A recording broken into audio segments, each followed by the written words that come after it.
I am pleased to introduce Dr. Brian Buhr, Dean of the College of Food, Agriculture, and Natural Resource Sciences, or CFANS, as we call it here at the University of Minnesota. He is also the director of the Minnesota Agricultural Experiment Station and is a professor of applied economics. He held the E. Fred Kohler Chair in Agribusiness and Information Systems and received the Outstanding Policy Contribution Award. Dean Buhr earned his PhD in agricultural economics and his bachelor's in animal science and agricultural business, both from Iowa State. Brian. Thanks, Laura.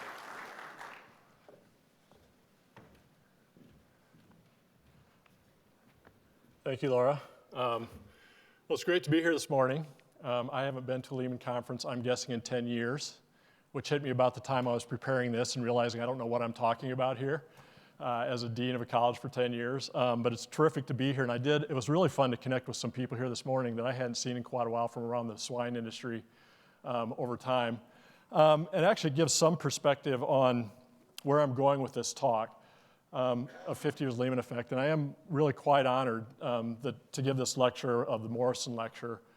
For background, a lot of this will be today kind of a story, a little bit about all of you in this room, a little bit about my journey through the swine industry. I worked quite a bit across the country for a long while in the swine industry.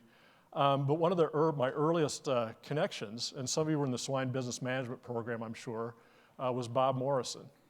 And Bob, of course, was from Canada. And in this photo, I have a couple of arrows in there you can hide in there. But about my second year at the University of Minnesota, I came here in 1992, met Bob, and he kind of took me under his wing. And I don't know, you'll learn more about me shortly, but I don't know if I would have gotten as much into the swine industry had it not been for Bob's connection. I ended up teaching, and actually there may be a few people here today. I don't remember who was in that first class. It was all a blur to me because I was, some wet behind the ears assistant professor trying to figure out what I was going to do. But it was a terrific chance, and Bob, of course, was generous with his time, generous with his knowledge, very engaging, and he was a terrific mentor. I mean, in terms of working across the vet systems, which really I didn't know at the time, as many people did, how influential and how impactful that would be, both as coming from the industry but also from the university. So in that slide, you'll notice there's a little blue circle on there, and that's an homage to Canada. That's a little Canadian Royal Mounted Police figurine. And I say that because Bob turned me on to international crime in my youth. We went to a conference at Saskatoon, at the University of Saskatchewan, and when you flew in from Minnesota at that time, and so I've also noticed some of you have gray hair now. I haven't changed a bit from then. But we flew into Winnipeg, and when we got off, went through customs, and I walked through customs, and I was young and foolish, and the guy asked me if I was carrying anything that was contraband, and I said, well, I have a couple packs of cigarettes, because I was young and stupid. And he took me off to a little room and talked about what I was doing there, why I was in Canada, what was going on. I didn't think about the fact that Canada had taxes on cigarettes coming in, so when I said that, they took it as a thing. About a year or two after that, I was speaking at London, Ontario at a port conference. And I don't know how this happened, but I told the border control, so I flew into Detroit. I was going to drive over to London, and got to the border and found I didn't have my passport. The reason I had my passport was I'd walked around, I was in the Avis Gold thing. I walked around to the wrong car door. Of course, they have the keys in the car and everything in there, and drove to the border without my passport, without my ID, with nothing. And told him, which is kind of an homage to simpler times, told him that I must have taken the wrong car and go back and get the right one. I drove back and got it. Third time I was working at eMarkets, I went into Toronto and it was an e-commerce firm. Little did I know that there was a lot of currency exchange fraud going on with e-commerce firms at the time. So they asked me what my business was. I was eMarkets, and they held me again. So 3 times in Canada. But Bob introduced me to that. But that's sort of an homage to his work there. In the background, and this goes to his professional side, and we had many drives across Minnesota. He had his MBA, of course, that he earned, which many veterinarians have through time in the swine industry.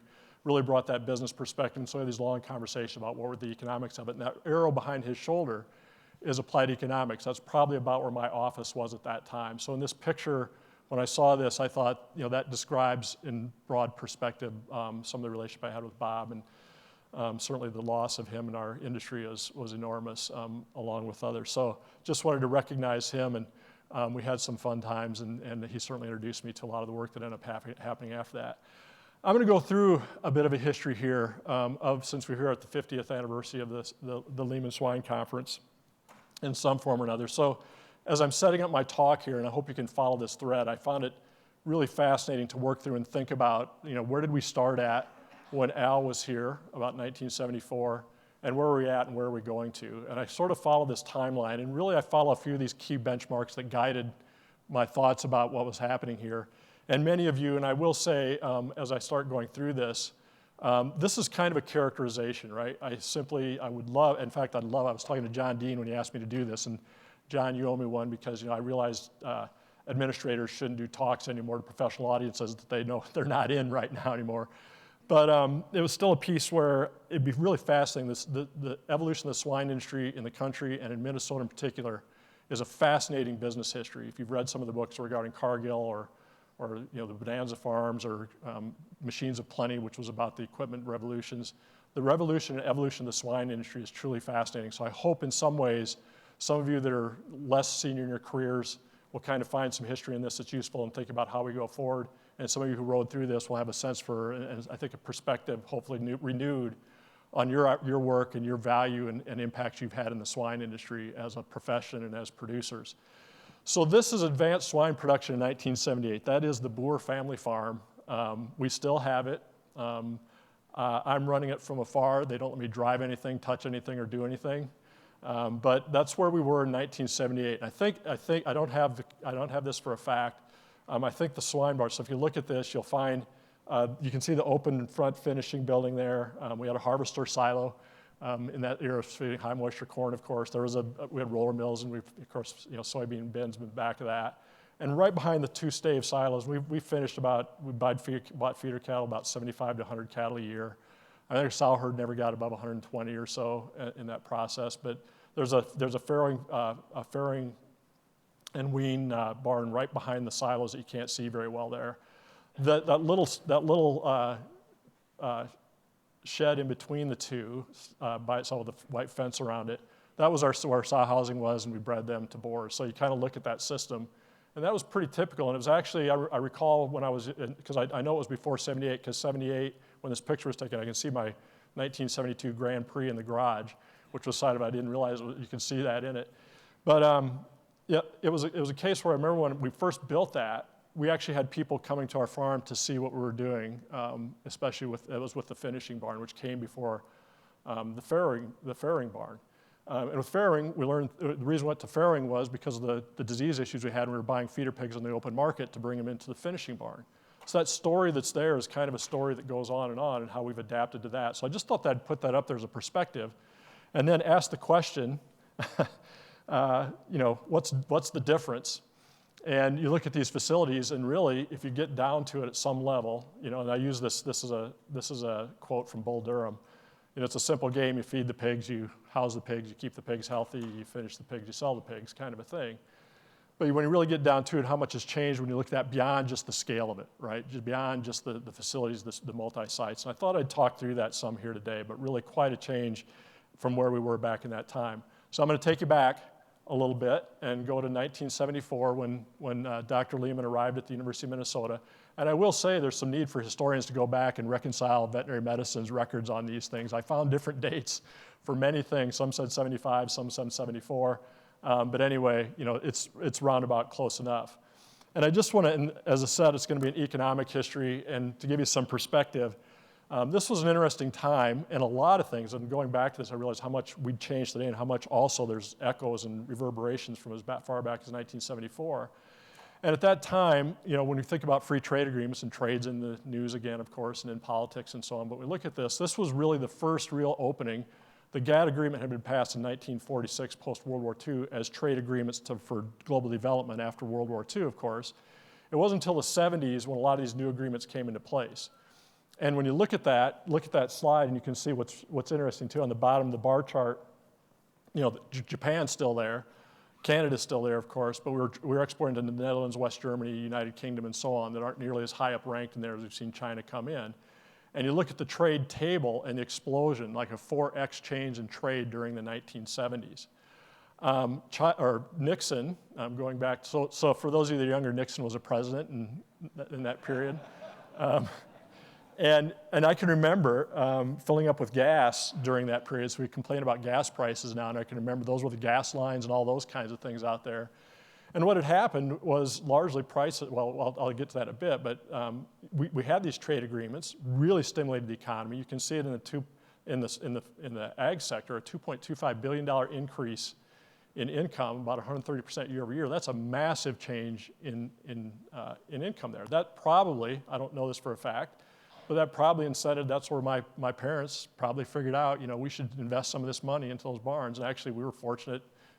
We didn't have any issues with what's coming up next. And Earl Butz, again, he was a Secretary of Agriculture, and usually his name is not a pleasing word to many people still today, I'm guessing. But Earl Butz made the proclamation, plant fence row to fence row. Earl Butz was also a person who had the quote, get big or get out in agriculture. So he was pretty well renowned for making statements. And he was a faculty member at Purdue University, by the way. A University of Minnesota person would have never said that sort of thing. But it was Earl Butz. So, well, I just mean that from the and at that point, so you move forward to the Swine Center launching in about 1981, as near as I can tell. And you can start to see some of the effects of that coming through. And as I call it, the clouds were emerging in 1981 as they came along. And one of the challenges was when I was talking about gasoline lines and so on, there were price controls put in place because of inflation during that period. Of course, if you put price controls into place, lesson from economics, what happens? Underlying prices go up even more because people cut production supplies and so on, so you force prices to go up farther. And so this was the backdrop to what was happening in the economy during that time. And today we're complaining about interest rates, just for a flashback. 16%, those are federal funds rates, which federal funds are basically the rates the Federal Reserve Bank and banks get for it. So of course you had interest rates around 21% or so in the overall economy. So imagine paying 21% interest rates on any investments in facilities. And quite honestly, because you saw that net farm income growing, what was happening is farmers were going out and buying land, putting in new facilities, building out their enterprises, and growing into that market. And of course, the interest rate, all this is a little delayed, right? Because if you're going to restrict supply and you're going to get investment, interest rates are going to go up as you go along. So that was all driving for that. And I'll just, again, and back to our Fed chairs, and some of you remember this, and this is relevant to it too. So that's all happening.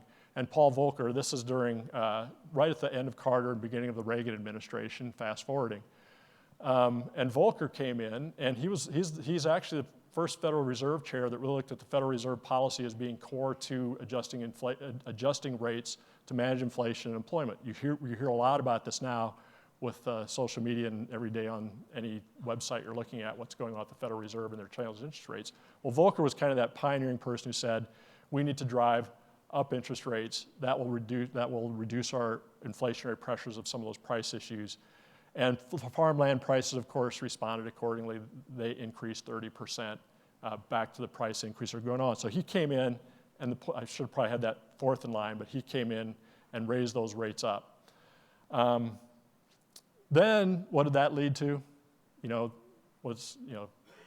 cure for high prices is high prices. The cure for low prices is low prices, kind of a thing. So on the swine farm, a little bit segueing into that, what was happening? Well, we had the farm crisis, and I won't spend a lot of time there. But by 1987, you raise interest rates, you pull the plug on that. We had some export issues. We had high supplies of crops, people investing in building. And we had a 40% decline in land prices. You can see at that bottom chart, where that arrow's drawn, is the peak of the land values. You can see the land bubble that emerged there, with the idea that with new markets opening and some of these production systems, this would go on forever, and of course it didn't. And so that led to the farm crisis, debt on equipment, net farm income dropped $1.2 billion, so a dramatic change in the markets and conditions for agriculture. And of course, here in Minnesota and much of the Midwest, it was a very difficult time for farmers in the industry, and as always, we're certainly still, I think, in fact, you can see now, I've done a fair amount of work on land recently and looking at land acquisitions, and you can see the reverberations because right now, the farm crisis is 40 years old. So if you look around Minnesota and you look at plat plat maps or ownership or titles and so on, what you'll see is you can see clear as day in a county, if you go county by county, where the farm crisis was emerging. Even today, and what's happened, if you look at the Buffett book about 40 years, about farmers, you got about 40 years.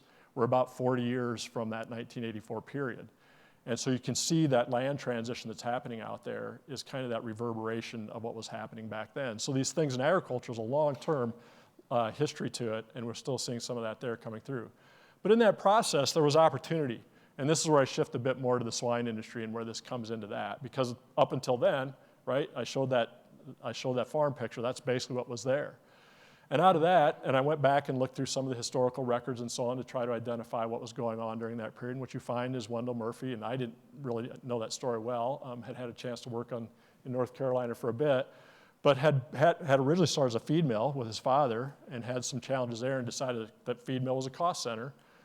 So got some pigs and started finishing pigs. Had a cholera outbreak and moved some pigs to a farm off his site with his sows so he could get them away from the sows in that cholera outbreak. And that was kind of the start of multi-site production, early stage of just necessity driving investment and innovation in what was happening there. In the 1980s, interesting enough, Christian Farms, I noted on their website, is celebrating their 50th anniversary as a company. And go to their history, and Bob Christensen talks about the 2 or 4 sows that he had in 1974, 74 I think started, but 80s was when they started to build that out.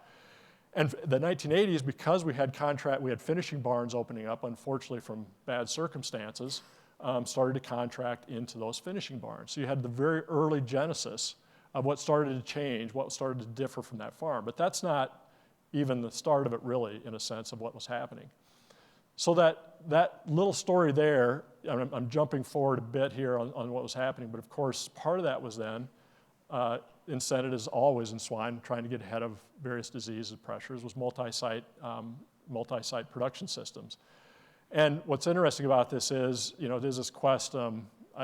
This is a joke. I know the audience in with veterinarians and so on, but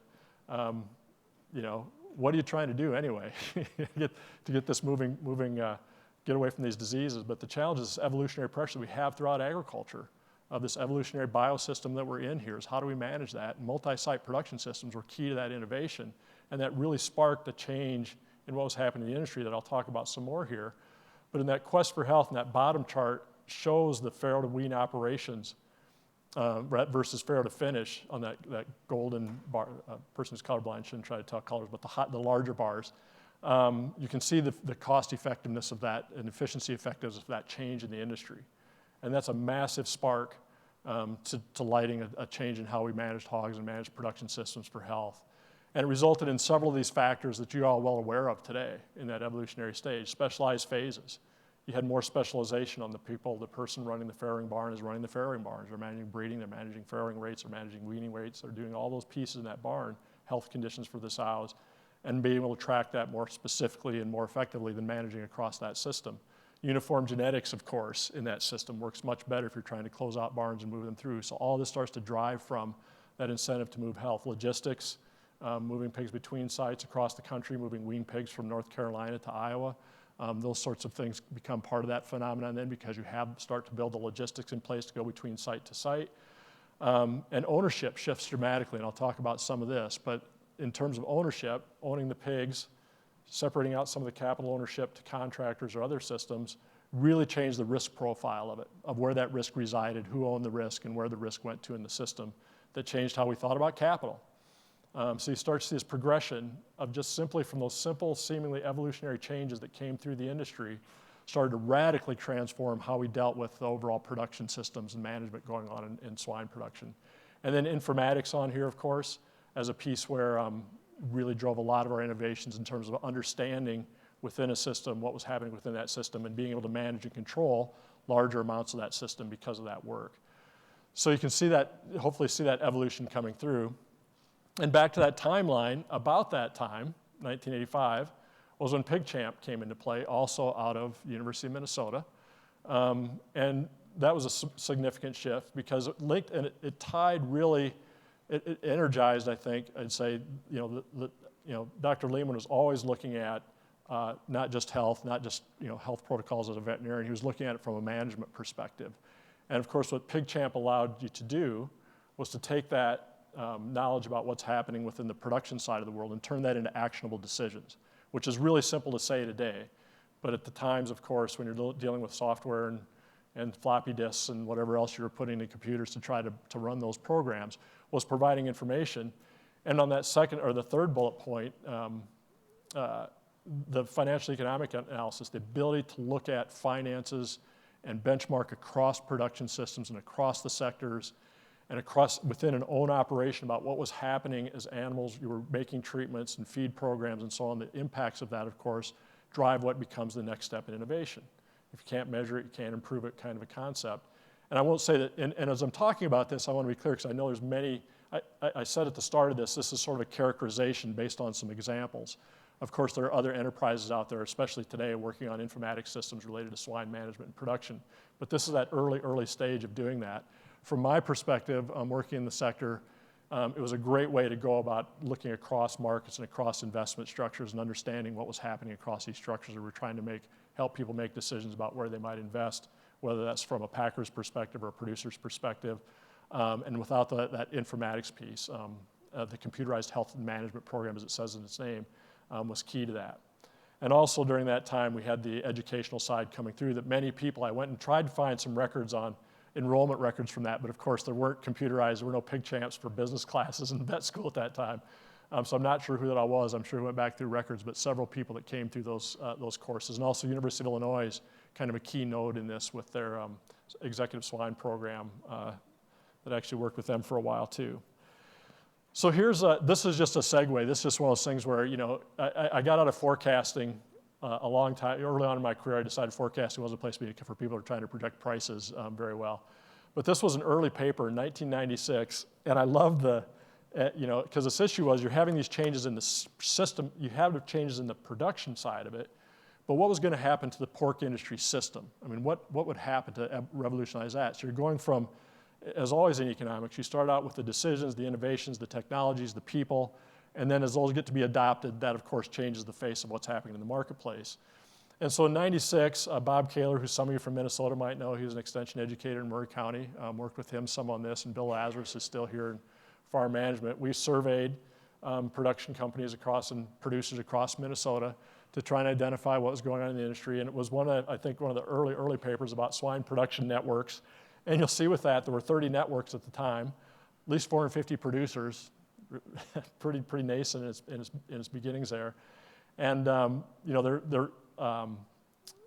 we had this quote in there: none of the networks have surveyed have been in operation very long, with most business no more than a year or two.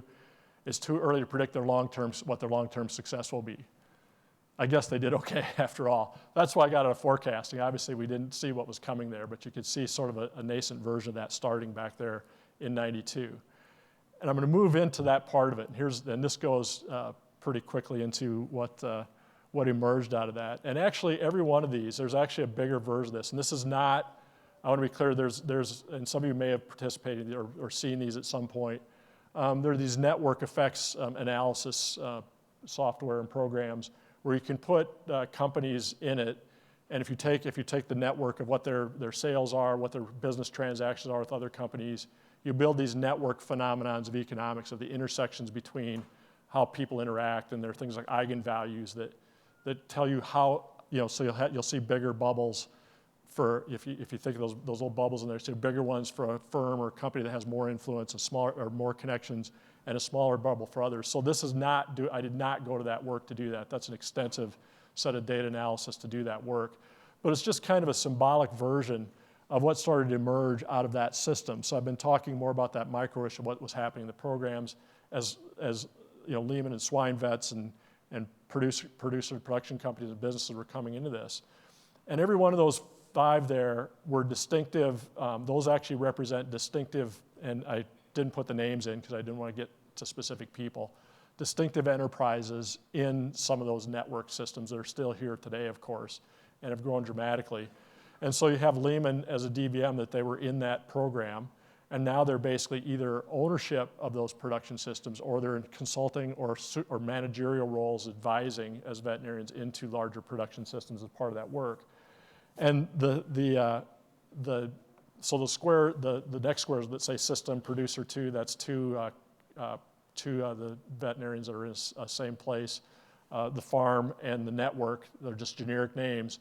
Those are all different enterprises that come out of those specific, or related to those specific people. And for the ones, so if you look at company, for example, and you go out from the company line out to those little diamonds or boxes, that's a case where that operation is basically managerial. The ownership actually resides out in the system itself. They're part of that system, but it's just a different connection to that node. And then each one of those operations has their producers, which are the little circles of the networks out there, as far as that goes in that system. So you can get a sense for, and I thought as I was working through this, and I'd actually find it fascinating to go and actually track all this down to see and identify it. And there's actually a study out there that was in a sociological paper that got close to it, but not quite what I wanted with it. But if you look at that system and the influence in that perspective of what Leman, and when I talk about Leman and network effects in the swine industry, and in this room, the network effects in here, if I took that mapping and stood up here and had a person, had Leman at the center of this and spread that out, I would wager there's not more than 1 or 2 or 3 degrees of separation from that in somewhere in this, either generationally or through people who interacted directly there. And I think that's the part for me that I think about the swine industry and some of my background and experiences. That's the truly amazing thing about the swine industry in Minnesota, in the country, and actually globally now, of that networked effect where that shared information, the shared investments, the shared concerns about now looking at all the various, you look at African swine fever, you look at PRRS issues still out there, look at influenza, the continued goal to innovate together and do that work. And I thought that's why I put this together, was kind of see that. What's really fascinating is then though, so I just have a couple of boxes on the outer perimeter of that. And what's amazing, so you think back to that 1974 farm, to even the early farms at the start of that. And now you've got some of these are literally connected to processing companies in China and other countries out there. So you're seeing this network effect, which it has done. Of course, Leman Conference went to China in 2011 or 2012 in that period. But this clear linkage is across, and of course, if you look bilaterally, of course, you've got Brazilian, of course, and Chinese firms invested in the U.S. swine industry, which never could have imagined in 1974 or 78 when we started to see some of this evolutionary change in what was happening in agriculture and food systems. So that slide to me, and then when you go to swine, I looked this up as just a generic version of looking at it, but 10 of the 35 swine web mega producers have been in some way linked across this system that I could track down. There may be more, I may be missing some, and I won't go into who they are, but it was a fascinating view of what was happening there. So that's one step, right? Went to multi-site, now we've sort of expanded out into networks and developing the managerial systems and operations. The last step in this was, and I jumped ahead in that network to some of the packing issues, but there was this question now, so we're managing health systems, you're managing production systems, you're doing that, and then it came down to what are we doing about pork quality as we move through this. And actually I thought this might have been earlier than that when I look back, and it's probably pretty hard to determine what was happening, prior years to that point, but from what I could determine, Premium Standard Farms, PSF, was the first one to be built as an integrated system, as actually putting pork processing with the production system. So another step in this evolution, as a story I'm telling, is you go from the individual farm. We were marketing the Rath Packing Company, so for people that are younger generation too, there was a company called Rath Packing Company. It was in Waterloo, Iowa. And you hauled pigs down in your straight truck and you dropped them off and you went home, and that was about it. Didn't think about what was happening on the kill floor and what was happening with product quality and what was happening with the processing and marketing values of that. By this time, you've got the production system in place, and it becomes a question of can we capture some of that value up the supply chain, improve quality and consistency at the consumer level, and bring that back into our production systems as well. And that's to me, a relatively recent development. Seems like ancient history probably to some people. In '95, Seaboard vertically integrated in Oklahoma, and over time, of course, Smithfield acquired Murphy Family Farms and Carroll Foods, and then we moved on to Triumph Foods, which is now a group-owned company that there again, you've got sort of Minnesota-centric to that, and several of the growers in Minnesota who are in that network are affiliated with that processing company. So a dramatic shift in what was happening with control and outcomes, and really it comes back down to, and this is an area I'd worked in quite a bit once upon a time when Improvest was out there. And actually, I think Dr. Holtkamp worked on some of that. And we were looking at cutout values down to literally the fat content, lean content, weight of the pig, marketing grids, and so on.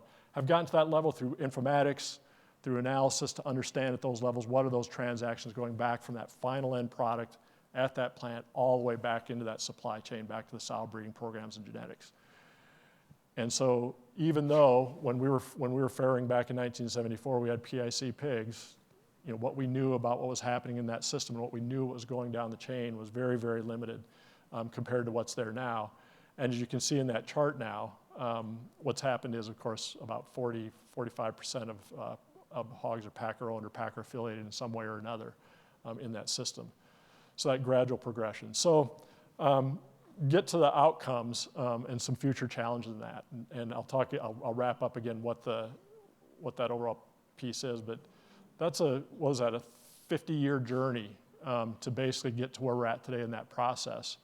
And every step of that journey was bringing new partners, new investors, new opportunities in that across the segment as we went to this stage. I'm going to set a context here, kind of where did that get us to? I talked a little about pork quality and so on. And this is a stark. I use this for general purposes when I'm talking. We just had Secretary Vilsack was here a couple of weeks ago and was visiting about this. So I've used this in various dimensions at different times. But this is sort of my stark image of what's going on out there and our need to have incredibly efficient, productive systems of agriculture in general and how we're addressing. I'll talk about some environmental sustainability issues, and I might use the R word if I get to it. But this is the total land in 1974, to go back this 50-year period, was 1.09 billion acres in the U.S. I know Minnesota probably best. Minnesota, if you look at Minnesota, we're about a 52 million acre state. Our agricultural lands, and this is from, you can see what it is on here now, we're about $19 million 19 million acres in farmland in Minnesota. So it's agricultural lands used in farming. Those come from USDA. Of that 52 million acres, only about 6 or 8 years ago, it was about 21 million acres. And it's sort of surprising when you think about it. You don't quite imagine. That seems like an awful lot of land. And how biting away at things like urban development, reclamation of lands for other purposes, start to eat into that. And today, 2024, we have 0.88 billion acres. And so if you look at those red boxes in there, that's essentially, if you took those states out of production, out of farmland completely, just turn it back over to prairies and wilderness or whatever it is, that's the amount of land that's gone out of agricultural production in the U.S. since 1974. And that's a stark picture, right? It's there's just not as much land area as you think out. So when you look at this, I want to be careful because when people see the state, obviously it's not the entire state, right? It is the farmland in that state. So in Minnesota, it's about 40% of that state is the farmland area, and across those. But it is a dramatic piece, and that's that call. As I'll talk about this, for sustainability is how do we sustain, preserve, protect that land, and part of that is the productivity story. How do we advance producing high-yielding crops with fewer inputs, and the same thing goes to animal agriculture. I will point out too that bottom chart too is one of those things, and these are sort of in that vein of the zeitgeist that gets going out there sometimes. But look at farms in the U.S. over time, and that chart goes back to 1850. And of course, that's settlement, right? That's just right after the Morrill Act and Land Grant Act and all those things. It was part of the railroads and all those things, right? So you're getting back to there. And then you see that dramatic rise in farmlands as we opened up the country to agriculture, of course. And then you look at what's happened since 1970, which is about 1974, and really, we haven't reduced that many farms. So all the conversation about farm, and there are fewer farm numbers and so on, but it's been kind of amazing that happened between World War II and 1970. And what happened during that period? Which kind of gets lost in the shuffle. And it's the economic story again, that people seek opportunity. And what was happening? We came back from World War II and had a dramatic industrial development era, right? We changed the face of the country and the world during that period. Auto manufacturing growing, housing growing, the big boom that happens post-World War II. And of course, what happened? People who were on the farm, working relatively, at the time, you think of the technology and innovation and opportunities there, were not as high as they are now in terms of working there. And what happened? People went to work in the cities. It's not a secret to anybody, but that's the dramatic change we've had there. And sort of keeping in mind that idea that a lot of the reasons we have changed the dynamics are not just what's happening in any given industry, but we're sort of subject and moving along with what's happening out there in the environment. The swine industry, of all places I look at, is adapted to that as well as any industry in the country. That's why I think it's such a fascinating sort of business area to think about what its influence and impacts are across these areas. And so what's become an outcome of this is meeting productivity imperative. That's why I put that chart up there. If we're going to have, and on protein side, I talk a lot about, right now there's something like 12% of the world is protein deficient. That projection is about 15% going forward. And there's multiple ways to gain protein. We're looking at plant proteins, we're looking at animal proteins across that spectrum, but we have to find ways globally. It is the limiting, I always call it the limiting nutrient in the diet, because there's just a few macros there, protein's one of them, and it's expensive. And so we've got to find ways to be more productive. And the swine industry, you know, I thought it was interesting that real productivity trend there that occurs after, you can see the farm crisis coming down at the front end of that back in '79. And the productivity really changed permanently, it looks like, about the time I arrived at the University of Minnesota. So take that any way you want it. Let's assume the chuckles don't believe it. No, so anyway, and this productivity imperative too, of course, and switch a little bit to the environmental side and where we're going forward. And I'm looking, and unfortunately, I mean, this was fun for me to do because I got to think about some of the things that were happening I haven't thought about in a while in my daily job. But as I looked across the production companies and businesses across the industry through websites and so on, and going to their sustainability initiatives and what's happening now in the swine industry, another massive shift in that. And I'll talk a little bit about some of the work we're doing at the University of Minnesota related to that. But you look at pork from the standpoint of that chart with the images in it, is the percent reductions in carbon CO2 footprint, which leads all but dairy in that, and milk is the dairy side of that. And then on the productivity side, swine leads the way again. And that's back to the commitment and dedication that's been happening in the swine industry for years for looking at how do we produce more effectively, more efficiently than we have before, having an impact on that issue of if we're going to have less land, we'd better find ways to address that. If we're going to have reduce our carbon footprints, we're going to reduce our water quality impacts, we're going to improve our soil health, we have to find ways to do that as well. So I look at this as this shift here that's happening is much of what we did was in the barn, in the plant, as we're going along. The shift that's happening now that I have to wonder if, given Dr. Leman's foresight, Dr. Morrison's foresights, were they seeing this emphasis that what's going to happen next is what's happening outside the barns, what's happening in that farm field, what's happening with soil quality, and which many companies and businesses in the swine industry are doing now to address that. So quite a change in that evolutionary process. The productivity, I talked about this already. I want to keep track of my time so I don't get carried away here. But we look at what's happening with global hunger and productivity and certainly proteins I was talking about. There's just an imperative to continue that work to try to advance those goals along with it. And can we actually close that gap on protein? And this is hesitation comes, but there's a couple of companies that are doing in developing countries protein-based products that include mixes of meat products and plant proteins, and moving them in through early childhood, because from an early childhood development program in developing countries, protein is that nutrient that has a huge impact on brain development. And so the side of the protein world is clearly the place that we need to continue to work at and so on. And then the thing that we've done dramatically too, this global trade piece, again, outside of what's happening. I've talked about that earlier, but the competitiveness, the trilateral agreements, and this is just my view of the world, that we, as you look at global food security, we talk a lot about food security as national security kind of a thing. We know, recently the U.S. is actually running close to a net trade deficit in some areas now, which is kind of interesting for a time and a while. But ultimately, our challenges are global, and we have to find ways to do that. And the pork industry, in particular, has moved into that domain, both bilaterally, and that builds relationships. Post-World War II, I mentioned GATT for just a moment, the General Agreement on Trades and Tariffs. They came post-World War II. The whole idea was world and global development. And look at the period of prosperity. When you look at that GDP numbers I had there in there, you look at the inflection point in the 70s was largely that component coming into that work. So that importance of working across those. And I've alluded to this, where do we go from here? And we're working on a project right now called Farm, trying to advance this. And I know this is crazy talk, but I see it happening at a micro level in everything we do.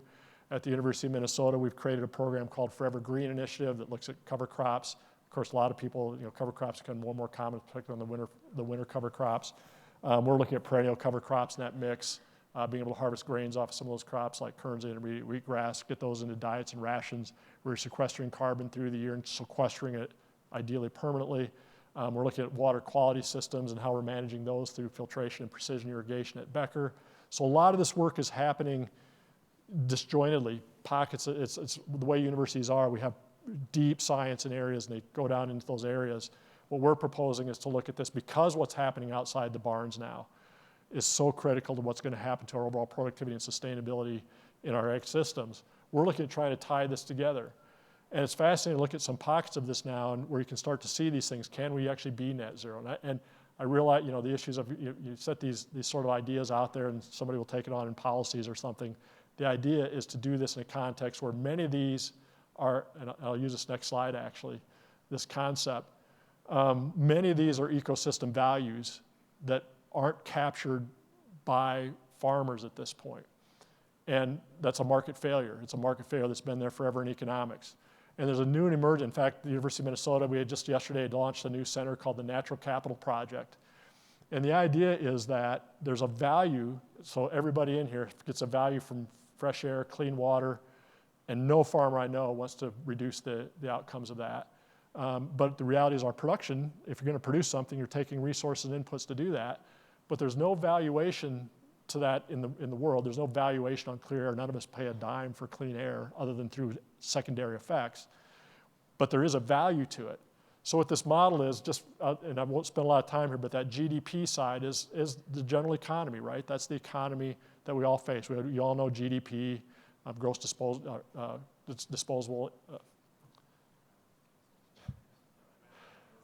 gross domestic product. There you go. And economists can't even say GDP now. Everybody knows that. Gross domestic product in the world. We all know that number for our economic growth, but GEP is global ecosystem product. And what are the ecosystem services are out there? And if we can preserve and protect those, we should get a return from those. So can we start to bring that return back into it? And if you start to get that return back to it, that will incentivize people to invest in areas that will reduce footprints. And so that notion is coming up, and there are early nascent ways of building that into a system where you can do that work. We'll see where, like many things that happen, I would imagine if somebody said in 1974 we'd have the systems of production I was talking about in swine, they'd have said, my dad, I'm guessing, would have said, you're crazy. You look 20 and 30 years out there and what we might be able to do in terms of our sustainability and our ability to regenerate and improve our environment while we're producing animal proteins could be dramatic. That cycle of manure to animals to other things. So I'm going to wrap this up. What's so different? In some ways, not so much, right? You still do. It's feeding pigs. It's keeping pigs healthy. It's taking pigs to the consumer and making sure that's good. And we're striving always to provide protein to nourish a growing population. We're trying to contribute to our communities and rural communities, and we're trying to sustain resources in everything we do. So nothing in some ways has changed while everything has changed. And I think that's the piece that the swine industry has certainly led the way in. So with that, I'll wrap it up. See if there, hopefully, I seriously enjoyed that journey, looking at this myself. I can tell some of you are bored to tears if you're not a historian and you're a scientist, but it's amazing. It's an amazing accomplishment, and I sincerely, since this is the 50th anniversary, congratulate all of you on your roles and engagement in that story, because it's your story in some ways. I don't know if I told it well, but I hope in some ways it helped you to realize how much you're valued and your work out there is worth. So thank you all for your work and appreciate your time.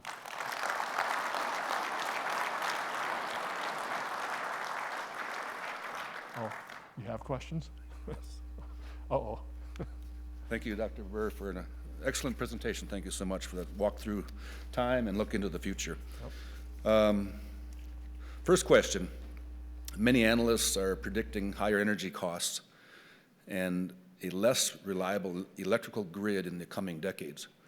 How do you think the U.S. swine industry would adapt to higher energy costs in the future?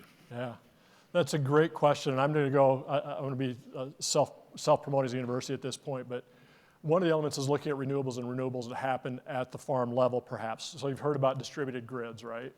Distributed grids, that set of microgrids where you take grids, you put up a windmill, or I was going to plug is West Central Research and Outreach Center in Morris does this work. Lee Johnston's here, the work they're doing on agrivoltaics that some of you may have heard of if you've been out there. using wind power, solar power, and harvesting that energy. In the dairy system there, they're using that energy to both heat and provide electricity and power for that, selling some back on the grid. And also we're looking at certainly methane digesters and elements of that. So what's interesting about it, and I know Landis co-op in Iowa, who have a passing familiarity with, is developing microgrids and we're doing this at the West Central Research and Outreach Center as well, for anhydrous ammonia, for ammonia. Basically taking the Haber-Bosch process, taking electricity from a windmill, getting it onto the grid and powering the site there. So I think there's going to be, because of renewables and so on, it also provides for some growers a secondary source of income and revenue coming off that. But this connection to the micro energy grid is going to be interesting. And with anhydrous, we're working with the College of Science and Engineering. It's a tremendous fuel source in burning it through combustion engines. And so you can actually bring what amounts to a zero carbon energy source from wind generation to anhydrous ammonia. The challenge is the size of to do that on a scale basis, the size of the energy grid and windmills, the gigawatts needed are pretty huge. But that's the kind of work I think that's going on, where we can become more self-sufficient in our work and generate other revenue streams, because I think that's the key. Thank you. Next question. In your role as dean and as a visionary for the swine industry, what do we need to do to have younger people interested in agriculture? And is there a future for them in the swine industry? Yeah, well, the big thing with it is a challenge getting young people in. I think one of our stories we need to tell, this story, I think, is one that needs to be told. The story I was talking about, and I'm characterizing, I'm cognizant of characterizing young people and their interests, but the interest in technology, interest in innovation, of course, they've grown up around it. It's part of that. You hear this all the time. I don't think we associate that as much with agriculture as we can, for example. I don't think we leverage enough this issue that there's a place in agriculture for all types of careers. So I think oftentimes people's agriculture is being, think about the work I've done. I mean, worked in agriculture, but I'm an economist by and large, could have worked anywhere, chose to work in agriculture. But anybody going through a career process to see that in agriculture there is everything from finance and innovation on that side, if you're interested in that, to technologies, digital technologies, data analytics, to veterinary medicine and health. And one of the things we're doing in this project I was talking about with this farm project, we're looking at, and actually President Cunningham, which is kind of exciting, we just have a new president of the University of Minnesota. We've talked about that One Health construct and linking animal to human health, and VetMed does a lot of that work with us, as well as we have a project in precision nutrition with the Hormel Institute. But things like that where food is medicine. Food is the core preventive medicine that there is. So you think about protein-based food, that's critical for development and health. We're making that linkage to that, and young people don't see that. So one of the things we've done too, we've started a program, you can go look at it, it's called AgriCast, and it's done by students in our college, and they go out to farms and businesses and they videotape kind of a day in the life, and then they narrow it down. And they do it as part of their education at the University of Minnesota, developing those programs in education and marketing. And then we send them out to K-12 schools into the classrooms for ag ed teachers. So they see our students working in their field, doing that work of what the farmers are doing out there in the countryside, and getting them to see the broader scope of agriculture. We hit about 2,000 students last year. I think it was in Minnesota school, 1,100 to 2,000 students, somewhere in that, Being an economist, I have high bandwidths on my estimates. So I think that's a key piece, and that the careers are incredibly, fulfilling too, so. Thank you. Next question. Do you think it is sustainable to have an expanding swine industry? That's a good question. So when you say, my mind goes to how expanding. I think we're going to have obviously increased intensity, that expansion, intensity versus scale, I think at some level. How productive can we get on the footprint that we're at? I think when we look at these regenerative, and I'm going to use the R word now, the regenerative systems with pork production, capturing manure, capturing the feed ingredients, looking at are there cropping systems that can enable that? Then your footprint, if you could get to a net zero world, which is going to be really hard, right? This is 20 years down there. That's where the expansion comes from. I think then our challenge becomes what happens, because protein demand is out there, right? We know we've got this large demand out there. And then it becomes a matter of what can we do, and that's why I think the outside the barn thing is so important. What are we doing within that context of how are we utilizing and accessing resources to not have that the consequential footprint? So we see across agriculture, of course. It's just the nature of production. How can we manage that system? And we are in a system that it can be managed, thinking about that broader footprint. Thank you. Next question. Why is Brazil doing so well in global pork trade and is the biggest competitor for the U.S. if it not factors are not labor nor politics? What was that last part of it about politics? That made me nervous. No. Well, two things. So I'll do my rant, my mini rant on trade. And one of the elements is, well, there's exchange rates, of course, so that's an issue. And part of exchange rates is linked to things that are somewhat beyond our control in terms of what's happening in the broader economy. The other piece is trade, though. And I've said this from the day I started economics. I just say trade's simple. Trade is good, period. It's a force for overall good in general. Yes, you have to have agreements that are fair trade agreements. Yes, you need to consider what's happening in terms of production processes and alignment on those and expectations on environmental or footprints and so on with it. But overall, trade builds friends. If you're working with somebody and you're trading with them and engaging with them on that transaction and you find a good relationship with that builds a friend you have. And I still look at post-World War II and that era when coming out of the Marshall Plan and trade agreements coming along that really advanced development across the globe, leading to friends. As we've started to come back off of trade and our internationalization, that's having influence. In Brazil and of course China, for example, and Brazil are growing in their cost competitiveness. Are they meeting the standards we expect? I'm just raising that question. Is China, we have conflict, just trade issues going there. My view is we have to change those, and that's largely why Brazil and China, China's looking for an opportunity to invest and build, of course, in areas. And I was just visiting with a person here at one of our agribusinesses talking about the shift in what that's doing to infrastructure for trade. If you start trading more, what happens? You start building more infrastructure to facilitate trade. And so these issues that happened with trade years ago, sometimes 8, 9, 10 years ago, build into infrastructure that facilitates trade. So those trade routes we shouldn't take for granted. That trade infrastructure we built over 50 years globally can be repositioned for us. So it's a dangerous place to be, to not be in a positive trade state of mind, for agriculture in particular, of course, even as we go through that. That's my opinion, though. Yes. So that's just an opinion. It's not political. It's just my economic opinion on trade being good, a force for good. Thank you. Next question. A presenter yesterday talked about issues with price discovery. What is your take on this issue? Wow, you're trying to get me in trouble, aren't you? I wouldn't talk about that because it's probably, boy, that is such an age-old question.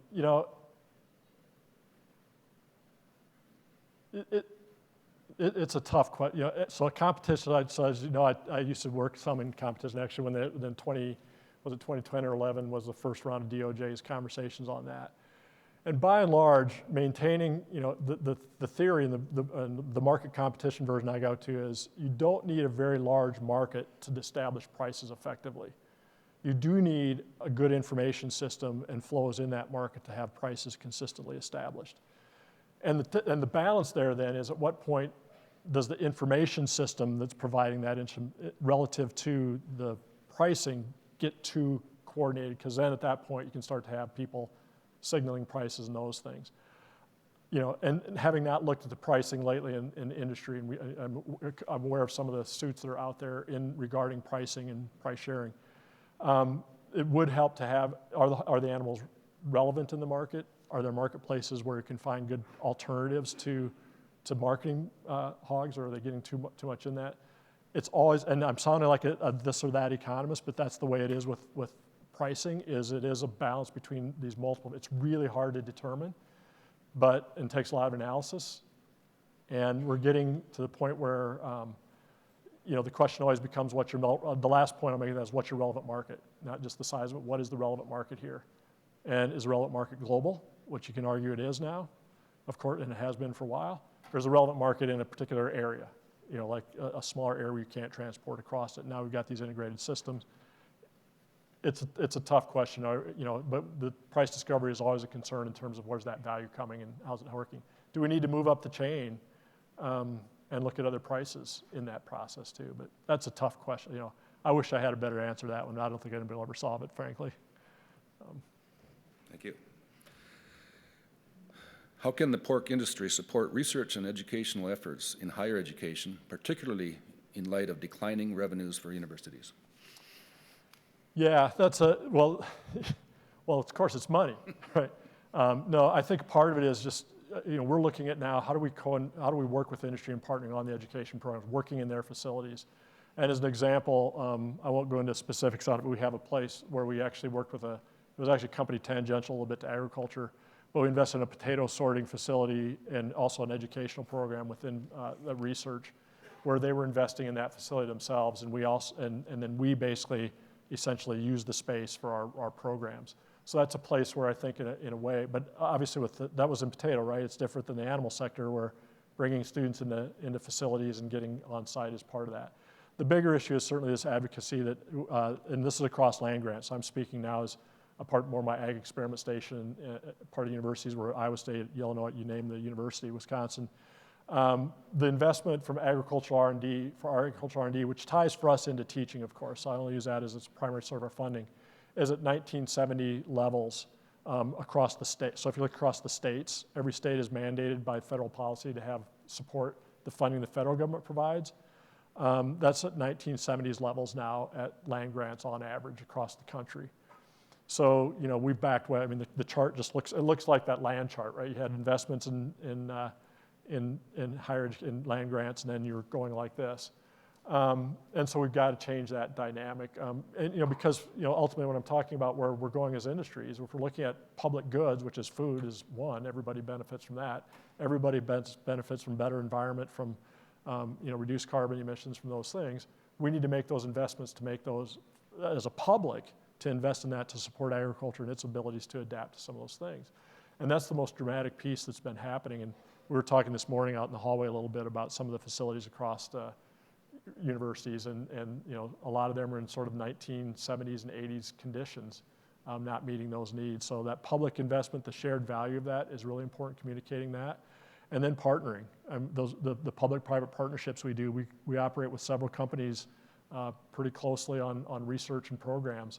And it's a great way to bring students in, to bring grad students in, to bring in professional students, the veterinarians and so on in those programs, and building those programs out to help attract that next generation into the real world and see what the opportunities are is huge. Thank you. Thank you again, Dr. Brian Buhr, for an excellent lecture, for the Morrison Lecture. I'd like to present to you a recognition of it. Oh, thanks, Mark. Appreciate it. Thank you. Thank you. Thank you.